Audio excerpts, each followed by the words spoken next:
నటుడు నాగ చైతన్య, నటి శోభిత ధూళిపాల గతేడాది చివరిలో వివాహ బంధంలోకి అడుగుపెట్టారు.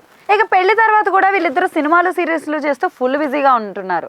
ఇక వ్యక్తిగత వృత్తిపరమైన జీవితాన్ని బ్యాలెన్స్ చేస్తూ ముందుకు సాగిపోతున్నారు. మరి ఇలాంటి సిచ్యువేషన్లో నటుడు నాగ చైతన్య తాజాగా ఒక మ్యాగజైన్కి ఇచ్చిన ఇంటర్వ్యూలో పర్సనల్ లైఫ్ గురించి అయితే మాట్లాడారు. శోభితతో తన జీవితం సంతోషంగా సాగుతుందని చెప్పారు. వారం మొత్తం వర్క్ లైఫ్లో బిజీగా ఉన్నప్పటికీ కూడా వారాంతరంలో మాత్రం వ్యక్తిగత జీవితానికి టైం స్పెండ్ చేస్తామని చెప్పారు. ఒక విషయంలో మాత్రం ఖచ్చితమైన నియమాన్ని పాటిస్తామని చెప్పారు. వర్క్ లైఫ్ కారణంగా మేమిద్దరం కలిసి టైం స్పెండ్ చేయడానికి అంతగా వీలు పడదు. క్వాలిటీ టైం స్పెండ్ చేయడానికి అనుబంధాన్ని పెంచుకోవడం కోసం మేమిద్దరం కొన్ని రూల్స్ అయితే పాటిస్తాం. ముఖ్యంగా మేమిద్దరం హైదరాబాద్లోనే ఉంటే తప్పకుండా ఉదయం రాత్రి సమయాల్లో కలిసే భోజనం చేయాలని నిర్ణయించుకున్నాం. ఆదివారాల్లో మాకు నచ్చిన విధంగా ఉంటాం. మూవీ నైట్, షికారుకి వెళ్ళడం, నచ్చిన ఫుడ్ ఆర్డర్ చేసుకోవడం లేదా కుక్ చేసుకోవడం, ఇలా ఆ క్షణాలను ప్రత్యేకంగా మధుర జ్ఞాపకంగా మార్చుకుంటాం. ఇక తనకు పుస్తకాలు చదవడం అంటే ఇష్టం.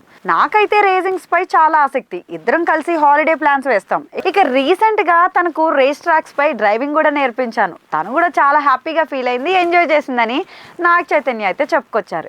ఇక తనకు నచ్చిన రియల్ లైఫ్ హీరోల గురించి కూడా ఆయన మాట్లాడారండోయ్.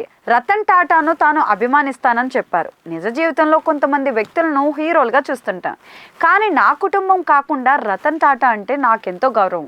ఆయన ఒక స్ఫూర్తి ప్రదాతగా భావిస్తా. ఎలాన్ మస్క్ విత ప్రయాణం నన్ను ఆశ్చర్యపరుస్తుంటుంది. Hollywood star director Christopher Nolan అంటే కూడా నాకు చాలా అభిమానం. ఇక తెలుగు చిత్ర పరిశ్రమకు వచ్చేసరికి ప్రముఖ డైరెక్టర్ రాజమౌళి అంటే నాకెంతో అభిమానం అని చైతన్య తెలిపారు.